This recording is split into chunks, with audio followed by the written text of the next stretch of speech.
আজ সকালবেলা ভেবেছি বাচ্চাদের টিফিনে আলু পরোটা বানিয়ে দেব। তাই প্রথমে কড়াইয়ে সর্ষের তেল গরম করে তাতে জিরে ফোড়ন দিয়ে দিলাম কুচিয়ে রাখা পেঁয়াজ ও কাঁচা লঙ্কা। ভালোভাবে ভেজে নিয়ে দিয়ে দিচ্ছি সেদ্ধ করে রাখা আলু, স্বাদ মতো লবণ ও সামান্য ধনেপাতা।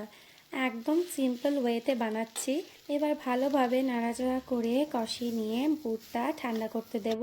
আর ততক্ষণে আটাটা মেখে আমি বাটি শেপে বানিয়ে নিয়েছি, আর তার মধ্যে পুরটা আমি ভরে নিচ্ছি। এখানে আমি একা হাতেই করছি। এখন আমার মেয়ে নিজে ব্যস্ত, তাই আমি এক হাতেই ফোনটা ধরে ভিডিওটা বানাচ্ছি। আসলে কি বলতো, আমার বেশিরভাগ ভিডিওই আমার মেয়ে আমাকে বানাতে সাহায্য করে দেয়। এখনও স্কুলের জন্য রেডি হচ্ছে, তাই ওকে আর কিছু বললাম না। আমি এদিকে ততক্ষণে পরোটাগুলো বেলে সেঁকতে শুরু করে দিয়েছি। আর দেখো পরোটাগুলো বেশ ফুলে উঠেছে।